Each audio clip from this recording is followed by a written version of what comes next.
Muy bien, hermanos, bendiciones a todos esta noche. Vamos a tener la palabra de Dios en la primera de Pedro, capítulo 4, hermanos. Primera de Pedro, capítulo 4.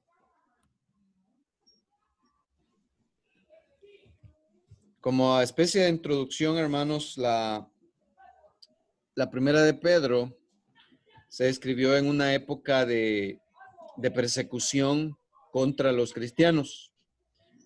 Es decir, que había persecución más o menos en el año 64 después de Cristo. Se cree que esta epístola se escribe en Roma, ¿sí? Nerón inicia una persecución tremenda que desata que los cristianos salgan dispersados por todo el Imperio Romano. Si ustedes leen el capítulo 1, versículo 1, van a encontrar que Pedro habla a los hermanos que están dispersos por todo el mundo y por eso le llama la dispersión.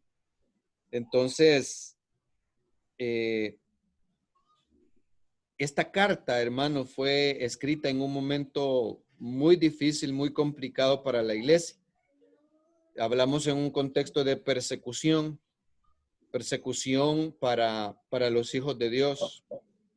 Hablamos entonces de sufrimiento, hablamos de muerte, hablamos de caos, hablamos de familias que se quedaban sin padres, sin madres, sin hijos, por la muerte de sus miembros, ¿sí? Si se fijan, hermanos, la causa del dolor o el sufrimiento son variadas. En este caso de Primera de Pedro es persecución. Han habido épocas donde la muerte viene para los cristianos desde otro ángulo. Por ejemplo, viene por enfermedades como la que estamos viviendo ahora. Y cada uno de nosotros tenemos que aprender, saber, hermanos, que el aliento de parte de Dios para nosotros está disponible. Está disponible ya sea que vivamos persecución, está disponible ya sea que vivamos en pandemia como la que vivimos ahora. Entonces, Dios siempre nos va a alentar en medio de cualquier quebranto.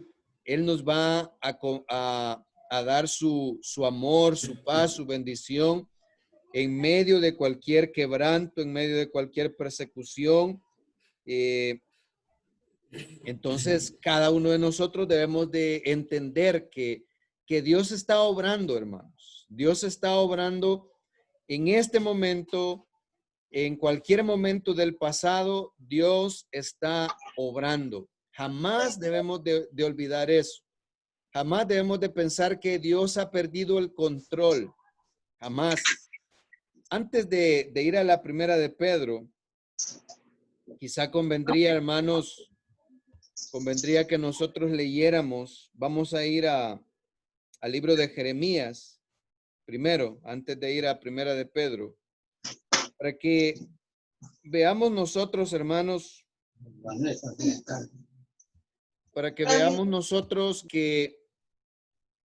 qué es lo que Dios está haciendo.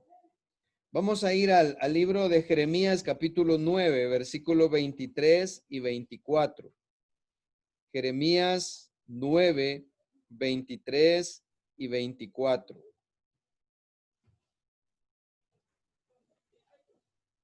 Permítame buscarlo acá. Jeremías,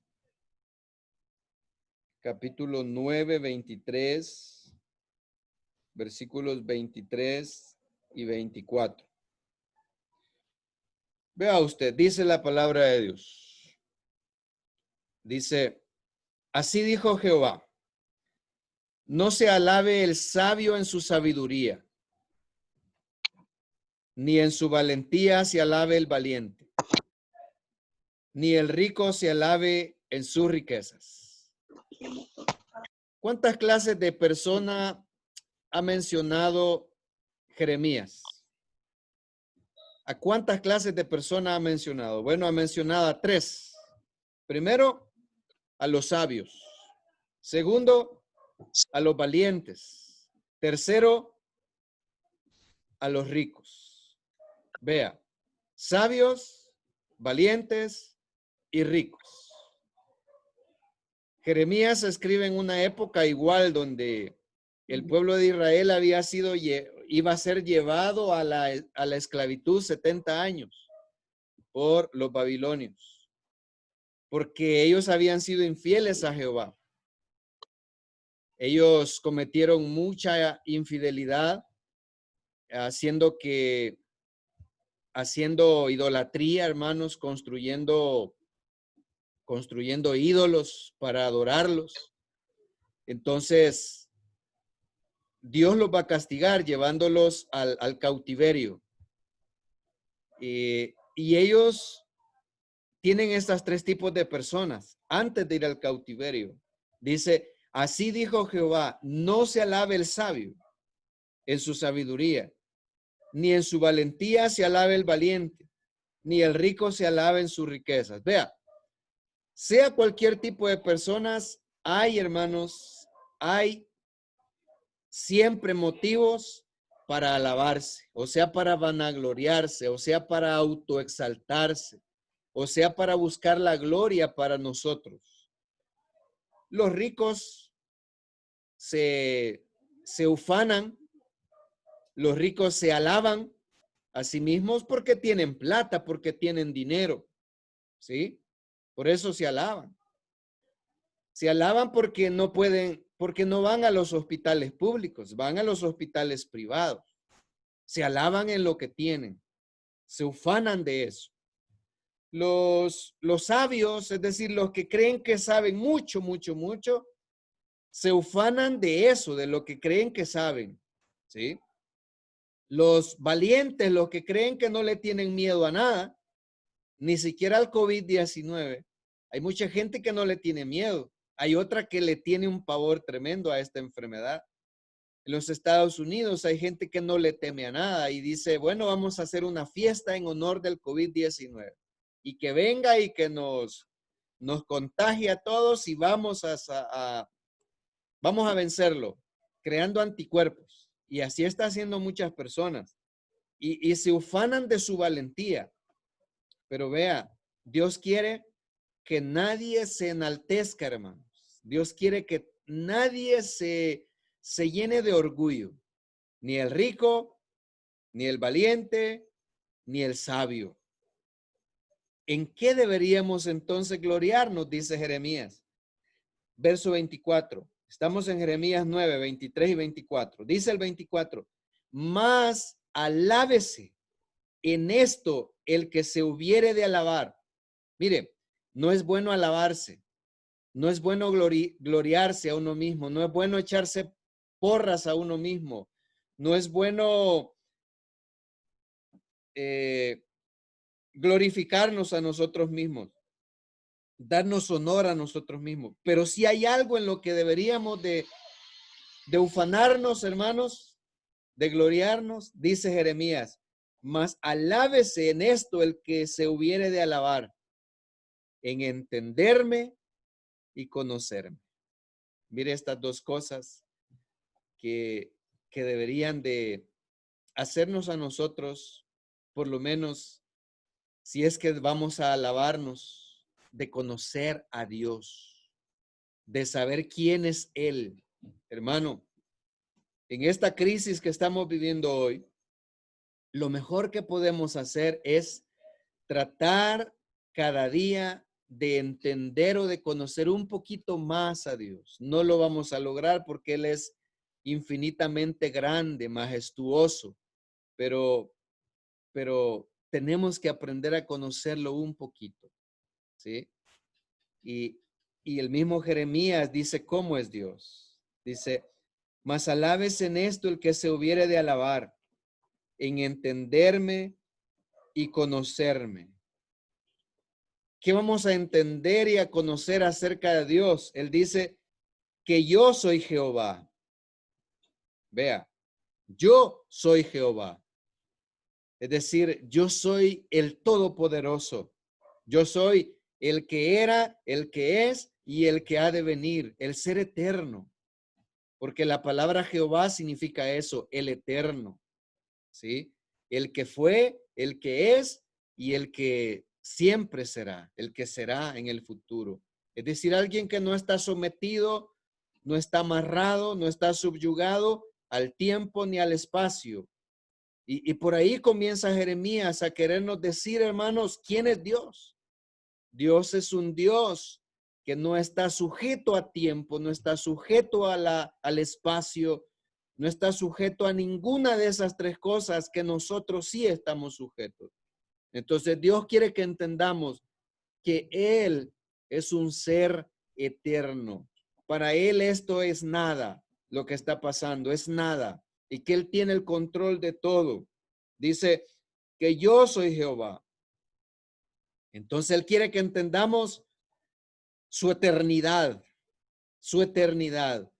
Él trasciende el tiempo, trasciende las generaciones, trasciende las circunstancias, trasciende absolutamente el universo entero. Él es Jehová. Segundo dice que hago misericordia. ¿Qué es Dios? Nosotros debemos entender quién es Dios. Es eterno, pero es un Dios eterno misericordioso. Es decir, que Dios también es sensible a lo que estoy sufriendo. Es sensible cuando mi corazón llora. Es sensible cuando mi corazón está quebrantado. Es sensible cuando he perdido a un ser querido. Dios es un ser que siente, que llora, que también se resiente cuando yo estoy quebrado, estoy roto, cuando tengo mi corazón roto, ¿sí? Eso es lo que dice Dios, que hago misericordia. Oiga, hago misericordia.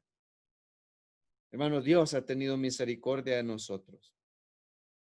Hasta este momento, hermanos, de nosotros nadie ha muerto, nadie ha fallecido. Seguramente en otros lugares hay hermanos que han muerto. De hecho, hoy publicaron ahí en el Facebook un hermano muy activo, pero muy activo, pero muy activo en la iglesia de Santa Ana. Falleció por COVID. Ya un anciano que estaba sufriendo también la pérdida de su esposa que murió hace pocos meses. El hermano estaba destrozado y de repente le llega el COVID. Estaba sufriendo mucho él por la pérdida de su esposa. Y de repente le llega el COVID, y el hermano no resiste y muere. Muere el hermano. Dios tuvo misericordia de él. Dios lo liberó del dolor que estaba sufriendo por la partida de su esposa. Sí. Se cumple, hermanos, 1001 vez se cumple lo que dice acá Jeremías. Mas alábese en esto el que se hubiere de alabar, en entenderme y conocerme, que yo soy Jehová, el eterno. Jehová es el eterno, que hago misericordia. Hermanos, nunca se le olvide que tenemos a un Padre misericordioso, amoroso, compasivo. Todo eso implica la palabra misericordia, el amor, la compasión, la dulzura, el tratamiento especial con el que Dios trata a sus hijos, hermano. Todo eso es misericordia. Pero también mire lo que dice, que hago misericordia, hago juicio y justicia. Gracias. Misericordia, juicio y justicia. Dios no solo es un Dios de amor, no solo es un Dios de compasión, sino que también a la vez que es un Dios de amor y de compasión, de misericordia, es un Dios de juicio. ¿Ustedes creen que Dios está trayendo el juicio para las naciones con esta pandemia que estamos viviendo? Yo creo de alguna manera que sí. Yo creo que Dios está enviando esto como alguna especie de juicio, hermanos, sobre todas las naciones. De alguna manera esto es un juicio de Dios sobre el ser humano que se ha descarrilado. Cada vez más se ha perdido el ser humano. Dice que Dios también hace no solo misericordia y juicio, sino que también hace justicia. Mire, las dos palabras pareciera que son iguales, el juicio y la justicia. El juicio, hermanos, es la reprimenda que Dios hace sobre las naciones. Y la justicia es esa característica que tiene Dios de darle a cada uno lo que merece, ¿sí? Entonces, cuando Dios le da a cada uno lo que merece, se hace justicia. Y lo que se recibe por parte de la justicia es el juicio. Entonces, vea, hermano, Dios no ha perdido el control. Él es eterno, es soberano, hace misericordia, hace juicio y hace justicia en la tierra. Vea, Dios no ha perdido eso. Porque estas cosas quiero, dice Jehová. Vea. Entonces, quería que comenzáramos ahí, porque cuando uno está sufriendo, cuando uno está pasando por el juicio de Dios o está pasando por la justicia de Dios, uno se pregunta, ¿dónde quedó el amor de Dios? ¿Dónde quedó la misericordia de Dios? ¿Dónde quedó la compasión de Dios? ¿Dónde quedó? Y la gente se pregunta eso. Hay muchas personas que hoy en esta crisis están preguntando, ¿dónde está Dios? ¿Qué se ha hecho Dios? ¿Dios está trabajando en algo o no está haciendo nada? Hay otros que se preguntan, ¿qué está haciendo Dios en esta crisis que vivimos hoy? ¿Qué está haciendo Dios? Bueno, está haciendo lo que dice el texto. Para muchos está haciendo misericordia porque no han enfermado, no hemos enfermado. Para otros, Dios les está trayendo la justicia de alguna manera a sus vidas. Para otros, para pueblos enteros, Dios está haciendo juicio ahora sobre todas las naciones. ¿Sí? Entonces, vea, nosotros tenemos que entender esto de Dios. Y eso es lo que dice Jeremías, que a Dios quiere que trabajemos en conocerle y entenderle. Entonces, vamos a la primera de Pedro, capítulo 4. Vamos a ver qué quiere Dios que entendamos cuando sufrimos. Y allí es donde vamos a comenzar o seguimos entendiendo a Dios. ¿Qué quiere Dios con todo lo feo que nos pasa en la vida? Vamos a ver. Dice el versículo, a partir del versículo 12, vamos a estar viendo, hermanos. Entonces, a manera de introducción, recordemos qué es lo que Dios quiere que yo entienda de Él. Primero, que Él es eterno.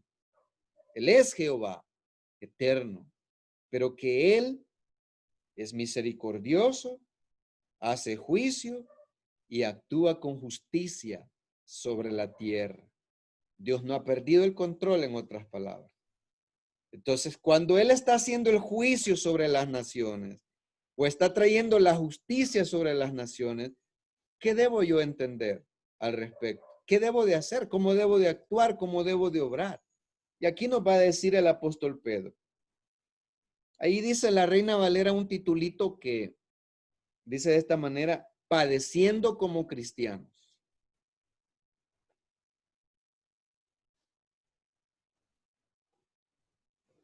Padeciendo como cristianos. Dice, verso 12, amados, no os sorprendáis del fuego de prueba que os ha sobrevenido. Era el año 64, 63, 64 cuando Pedro escribe esta carta. Se había desatado una terrible persecución en contra de los cristianos. Y entonces aparece Pedro alentando a los hermanos de parte de Dios. Y lo primero que les dice es, no se sorprendan del fuego de prueba. Oiga, la persecución para ellos fue como una llamarada que les cae encima a ellos. Por eso Pedro les dice, no se sorprendan del fuego de prueba que os ha sobrevenido. Las pruebas, hermanos, son como una llamarada que nos quema el alma, nos quema por dentro las pruebas, nos quema a veces por fuera también. Cuando enfermamos, hermanos, las tribulaciones son tremendas, son un fuego de prueba que viene a nuestras vidas. Pero, ¿cuál debe ser nuestra actitud? Bueno, hay un dicho que la gente dice, soldado avisado no muere en batalla. ¿Lo han escuchado ustedes? Soldado avisado no muere en batalla. Juancito es probable que lo haya escuchado porque él fue militar. ¿Sí? Él fue militar. Cuando a un soldado le advierten, cuando un soldado va en una vereda y le salen personas al encuentro y le dicen, a 100 metros te están esperando, escondidos, con fusiles, con armas, con piedras, con palos, para matarte. Te van a tender una emboscada. Cuando al soldado le dicen eso, ese soldado ya está avisado. Si muere, va a ser por puro descuido, pero ya le avisaron. A veces lo que no entendemos de las pruebas, hermanos, es esto, que Dios nos está advirtiendo y nos dice, no se sorprendan. Para nadie, hermanos, debe de ser una sorpresa la prueba. Para nadie. Para nadie debe de ser una sorpresa. Es decir, todos debemos de estar alertas, pendientes de las cosas que están pasando a nuestro alrededor. Imagínense que alguien enferme de COVID. Para nadie debe de ser una sorpresa eso. Tenemos que estar alertas. Cualquiera de nosotros puede enfermar, ¿sí? Puedo enfermar yo, puedo enfermar mi esposa, pueden enfermar mis hijos. Tenemos que estar alertas, hermanos. Y eso no nos debe de sorprender. Y decirle a Dios, Señor, ¿por qué lo permitiste? No, pues ahí dice la Biblia, que no les sorprenda, que no los tome por sorpresa, dice Pedro. No os sorprendáis del fuego de prueba que os ha sobrevenido, como si alguna cosa extraña os aconteciese. La prueba no es algo extraño en la vida de los cristianos. Eso es el principio que debemos de entender, que Dios nos está avisando. La prueba hay que esperarla en cualquier momento. Y viene en diferentes sabores y colores, hermanos. Viene de diferentes matices la prueba. Y se nos presenta así de repente. Se nos presenta sin avisarnos. Sin avisarnos. Sencillamente se aparece como un ladrón que ataca. Sin avisarnos. Pero ya nos dice Dios, ¿qué debemos entender? Estar preparados. Ese es el principio ahí. Estar alertas, estar preparados para cuando venga cualquier tipo de prueba. Porque la prueba, dice él al final del versículo 12, no es cosa extraña si nos acontece. No es cosa extraña. Hay que esperarlo. Vea, hermano, lo que Dios nos advierte. Hay que esperar cualquier cosa fea que nos vaya a pasar. Claro, no hay que estar, hermano, con una psicosis, ¿verdad? Señor, y si me da el COVID, Señor, y si me pasa una rastra encima cuando vaya pasando la calle, Señor, y si muero de esto y muero de lo otro. No, no vivimos así. Pero tampoco nos vamos a sorprender cuando nos venga una cosa de esta. Hay que estar alertas, hermanos, alertas. Eso es lo que Dios quiere. Alertas, sobrios, esperando. Si llega algo, pues no nos toma por sorpresa. Mire el versículo 13. Entonces, primer principio en la prueba es este. Tenemos que aprender a conocer a Dios y Él quiere que lo conozcamos bien y Él nos está advirtiendo, no nos debe de tomar por sorpresa. Segundo, miren el versículo 13. Sino, ese sino significa un contraste. En lugar de tomarnos por sorpresa la prueba, ¿qué vamos a hacer? Dice, gozaos por cuanto sois participantes de los padecimientos de Cristo. Esto, hermano, no aplica tanto a nosotros ahora, porque nosotros hoy no padecemos por Cristo. Aplica un poco más para ellos, para los destinatarios de la primera de Pedro, porque ellos estaban siendo literalmente perseguidos por causa de Jesucristo en sus vidas. Nosotros no. Pero el principio aquí es el contraste, gozo en medio de la prueba. Gozo en medio de la circunstancia difícil. Gozo. No perdemos el enfoque. No nos volvemos ateos porque viene la prueba a nosotros. No nos volvemos agnósticos porque viene la prueba a nosotros. No nos volvemos escépticos porque viene la prueba a nuestra vida, sino que hay gozo en medio de esa circunstancia. Gozaos por cuanto sois participantes de los padecimientos de Cristo. Vea, para que también en la revelación de su gloria os gocéis con gran alegría. ¿Qué quiere Dios?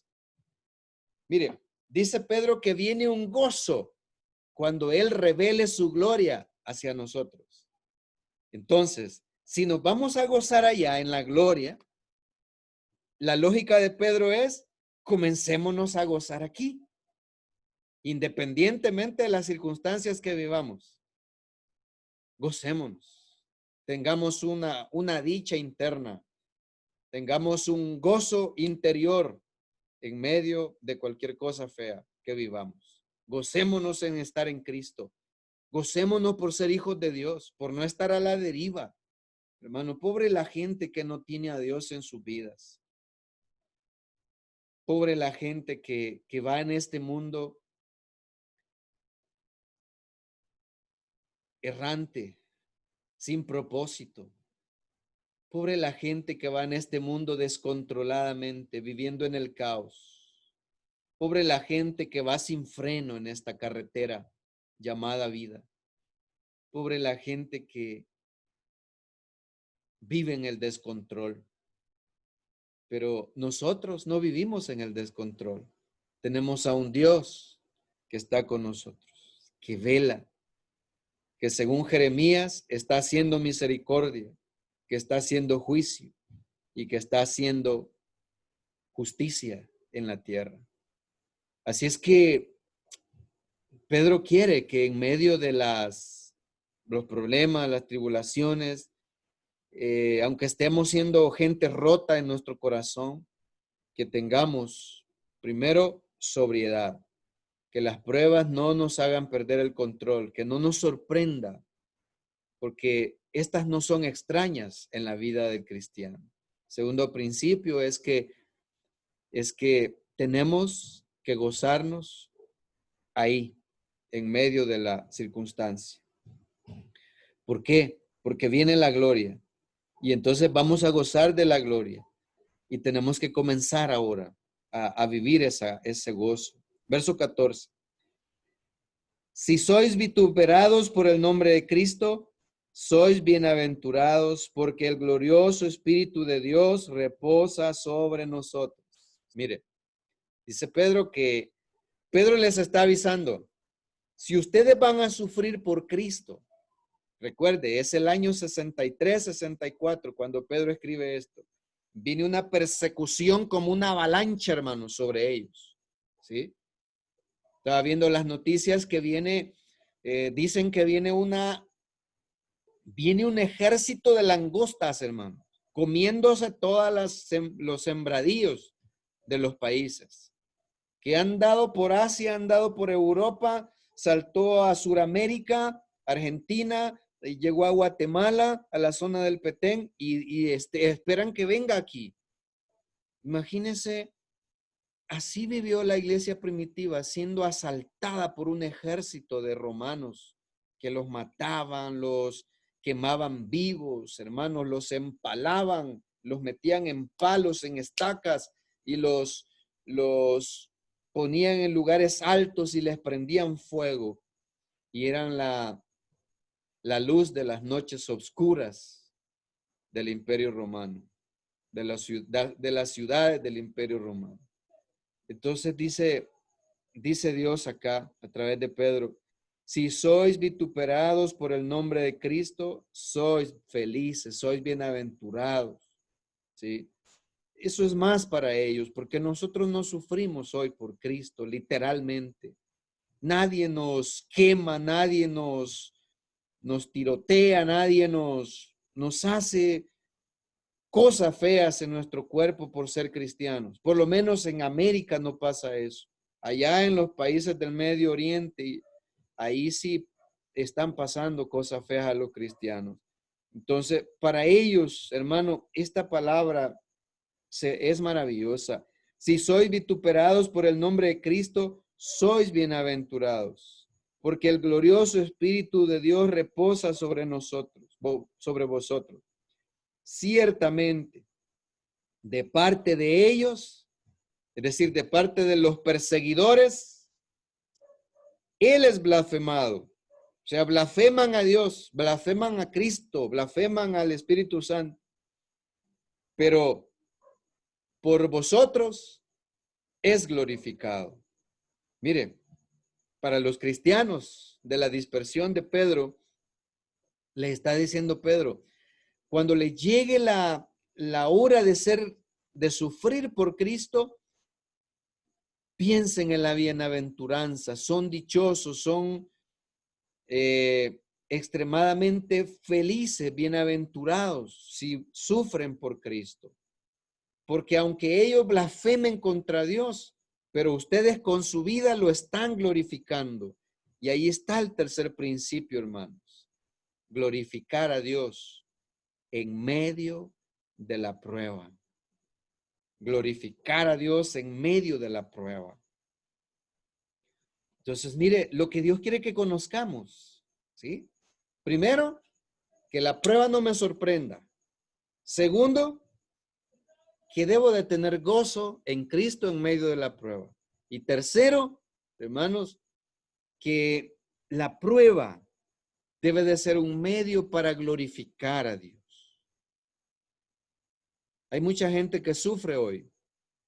La gente que sufre y es cristiana, hermano, dice Pedro que tiene un caudal de probabilidades, de posibilidades para poder glorificar a Dios en esa condición que vive. Entonces, glorifiquemos a Dios. ¿Cómo le podemos dar gloria a Dios en medio de esta circunstancia? Bueno, invéntese usted algo. Invéntese algo para glorificar a Dios en medio de la circunstancia difícil. Cántele canciones de gozo, no canciones no himnos de tristeza, sino himnos que glorifiquen a Dios cuando usted esté viviendo momentos difíciles. Ore mucho para glorificar a Dios, búsquelo en oración, ayude a su prójimo. La Biblia dice que tenemos que ser luminares en el mundo. Entonces, glorificamos a Dios de esa manera en el mundo, cuando somos luminares, cuando nos portamos bien, cuando somos buenos vecinos, buenos hermanos, cuando no peleamos con la gente, cuando en lugar de pelear nos llevamos bien unos con otros. Así glorificamos a Dios en nuestra vida y en medio de la prueba. ¿Sí? Versículo 15. Así que ninguno de vosotros padezca como homicida, o ladrón, o malhechor, o por entremeterse en lo ajeno. Vea, Pedro ya va concluyendo y dice, miren, hay diferentes maneras de sufrir. Bueno, ¿cuáles son estas maneras de sufrir? De padecer. Homicida, siendo homicida, matando a alguna persona, esa persona que mata, llegará un momento cuando la justicia de Dios le va a caer encima y va a sufrir mucho. Va a sufrir. Aunque huya, aunque se esconda en la montaña más profunda de la tierra, aunque se vaya a una isla remota, hermano, la justicia de Dios, cuando una persona le ha quitado la vida a otro, lo va a alcanzar.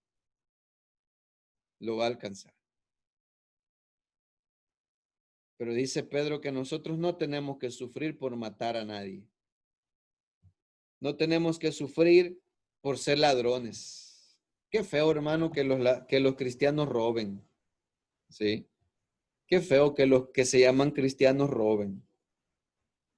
Qué feo que los que se llaman cristianos se queden con lo ajeno, con lo que no es de ellos. Qué feo es eso. Y el cristiano que hace eso, igual va a sufrir. Va a sufrir. Aquí lo dice Pedro.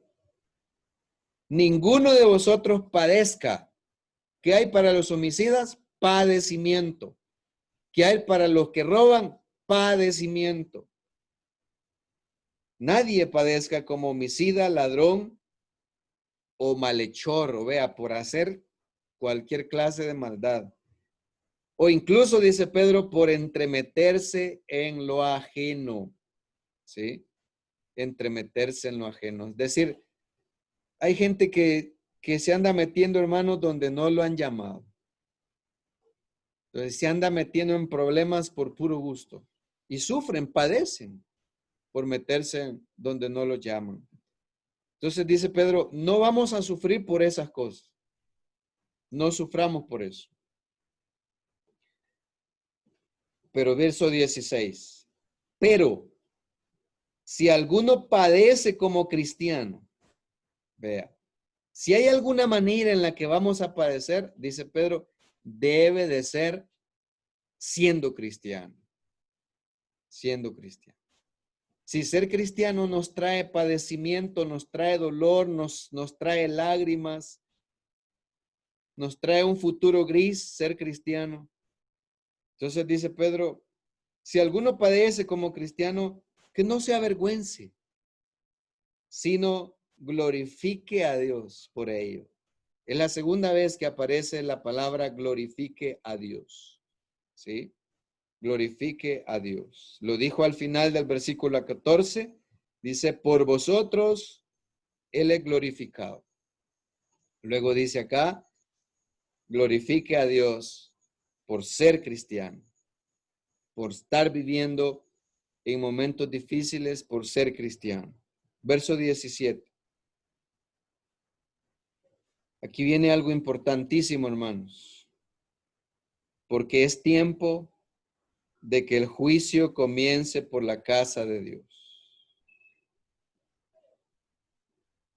Esas palabras me dan miedo, hermanos. Esas palabras me dan miedo. Porque si esto que vivimos hoy, la pandemia, es parte del juicio de Dios sobre esta tierra, ¿dónde tiene que comenzar este juicio de Dios? Y note que en el contexto en que habla Pedro, este término juicio se refiere a la persecución que ellos vivían o iban a vivir en el año 63, 64, con la persecución que iba a desatar Nerón, que estaban viviendo. Entonces, ese juicio es para ellos. Y esto me da temor a mí, porque si lo que vivimos hoy es un juicio para las naciones, si Dios está castigando a las naciones, ¿dónde va a comenzar ese juicio? Pues ahí lo dice, porque es tiempo de que el juicio comience por la casa de Dios. Y recuerde que la casa de Dios es la iglesia. La casa de Dios es el pueblo de Él. Entonces, no nos sorprendamos si hay hermanos que están muriendo. No nos sorprendamos si hay hermanos que han enfermado. No nos sorprendamos si alguno de nosotros enfermamos. Porque dice Pedro que el juicio de Dios también alcanza a sus hijos. También alcanza a sus hijos. Porque es tiempo de que el juicio comience por la casa de Dios. Y no habla del juicio final. Habla del juicio que ellos estaban experimentando a través de la persecución. Y si primero comienza por nosotros, es decir, por los cristianos, note que casa de Dios y nosotros es la misma cosa, según Pedro. Si primero comienza por nosotros, ¿cuál será el fin de aquellos que no obedecen el evangelio de Dios? Por eso es que no hay que soltarnos de la mano de Dios. Por eso es que usted debe de vivir bien agarrado de Dios en todo momento. Porque este juicio, hermano, cualquier juicio que venga sobre las naciones, también alcanza a los cristianos. Y si usted no está listo para eso, se pierde. Se pierde. Entonces, el llamado de Dios es que le glorifiquemos en medio de la prueba. El llamado de Dios es que además que le glorifiquemos, el llamado de Dios es que nos gocemos por estar en Él. El llamado de Dios es que no nos tome de sorpresa cualquier mala noticia. El llamado de Dios es que entendamos que a veces el juicio va a comenzar llegando a nosotros. Y no necesariamente es que nosotros, hermanos, hayamos sido, que hayamos sido infieles contra Dios o con Dios. Pero de alguna manera los juicios alcanzan incluso a los cristianos, a los que son hijos de Él. Así que dice, ¿cuál será el fin de aquellos que no obedecen el evangelio de Dios? ¿Cuál es el fin de aquellos que no obedecen el evangelio? Bueno, la perdición, la condenación, el juicio furioso de Dios sobre ellos, ¿sí? Dice el 18. Y si el justo con dificultad se salva, ¿en dónde aparecerá el impío y el pecador? Por eso es importantísimo que todo mundo, hermano, todos quisiéramos que toda la gente obedezca el evangelio y viniera a los pies de Cristo. Pero muchos no quieren. Muchos no quieren. Pero por lo menos nosotros debemos de ser fieles a Él. Porque dice, si el justo con dificultad se salva. Es decir, que van a llegar momentos tan difíciles a nuestra vida, hermano. Pero al final hay salvación si somos fieles. Entonces, pero si no estamos en este camino, es tremendamente imposible salvarnos. Imposible, ¿sí? Si el justo con dificultad se salva, ¿dónde aparecerá el impío y el pecador? Aquí pues hay que preguntarnos, pues, ¿qué les va a pasar a los que no obedecen el evangelio? Pues no se van a salvar. Este es el contraste que hay aquí en el versículo 18. Si el justo se salva con dificultad, el impío no se salva. No se salva porque no obedece, porque es impío, porque sigue viviendo perdidamente, no se salva en medio del juicio de Dios. Así que termina en el 19 diciendo, dice, de modo que los que padecen según la voluntad de Dios, encomienden sus almas al fiel Creador y hagan el bien. ¿Cuál es el último llamado que hace Pedro? Ya les dijo que estén alertas, que no se sorprendan de la prueba. Ya les dijo que vivan en medio de la dificultad con gozo. Ya les dijo que glorifiquen a Dios en medio de la prueba. Ya les dijo que consideren que el juicio de Dios tiene que pasar por la familia de Dios. Ya les dijo, hermanos, que con dificultad nos vamos a salvar, pero si somos fieles. Y ahora miren lo que dice al final.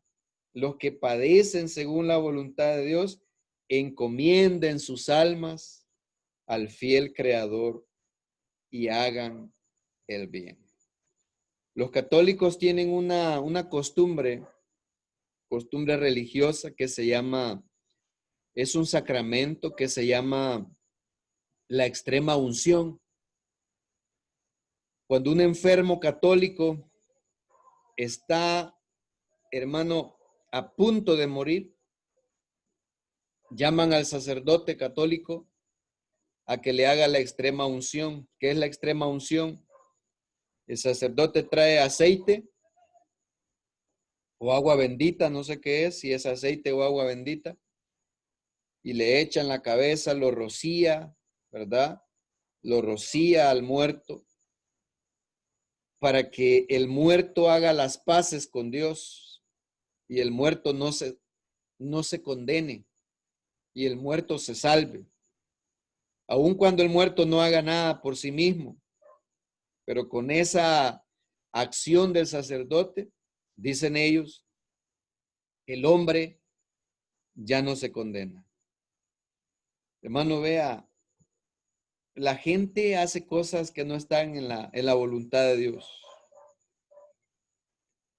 Pero la Biblia dice acá que nosotros siempre debemos andar encomendados nuestras almas al fiel Creador y siempre debemos andar haciendo el bien.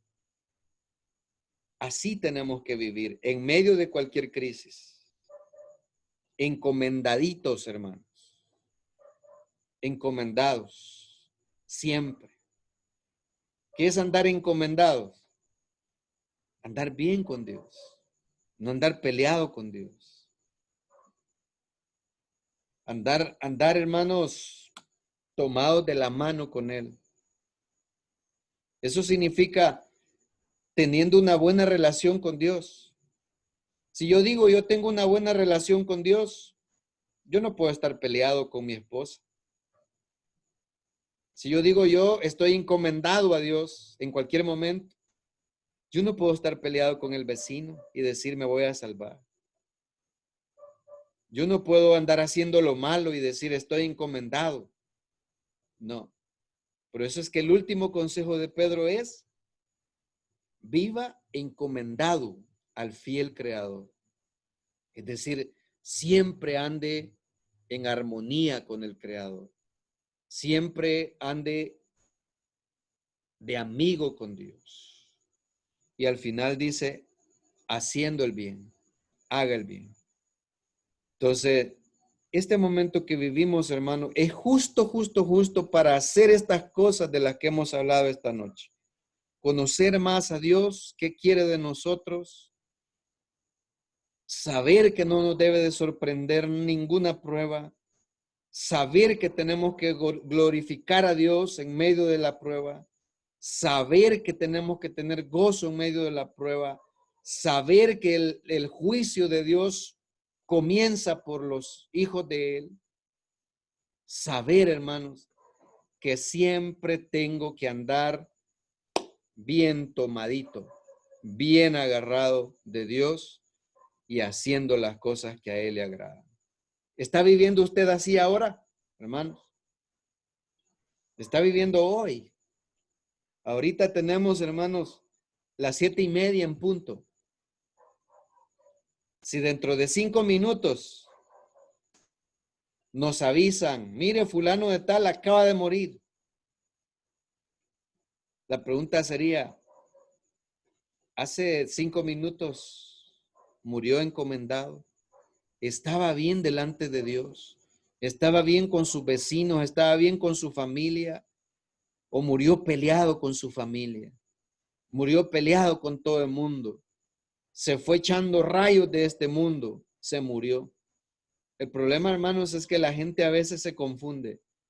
Y cuando las personas mueren, en las esquelas mortuorias, ¿verdad? Le ponen ahí esas 4 letritas famosas. Q, D, D, G. Que de Dios goce. ¿Realmente vamos a gozar de Dios cuando muramos? Si morimos dentro de 5 minutos, ¿el gozo de Dios es nuestro? ¿Lo vamos a disfrutar? Bueno, eso va a ser así. Si morimos encomendados haciendo el bien. Así que, hermanos, soldado avisado no muere en batalla. Eso es lo que Dios quiere de nosotros, que así debemos vivir en cualquier momento de la vida, ¿sí? Estar encomendados siempre. Y eso es lo que resume todo lo que hemos hablado. Vivir encomendados al fiel Creador, haciendo el bien, dice la palabra. Así que, hermano, que Dios nos ayude de verdad, porque no sabemos el futuro, no sabemos qué va a pasar con cada uno de nosotros, no sabemos si todos vamos a sobrevivir a esto, o es posible que yo no sobreviva, hermano, o es posible que usted no sobreviva, pero Dios quiere agarrarnos con las botas puestas. Dios quiere agarrarnos, hermanos, como dijo Pedro también, con los lomos ceñidos, es decir, listos para partir. Así nos quiere agarrar el Señor. Y ojalá que todos estemos en esa condición. Que Dios bendiga su palabra, hermanos. Dejo la palabra al hermano Manuel Azucena. Amén, amén. Gracias, hermano, por este mensaje. Hermano Jonathan, por favor, nos despide en palabras de oración. No oye, entonces. Hermano Jonathan, nos despide en palabras de oración. Amén. Acérquese más el micrófono.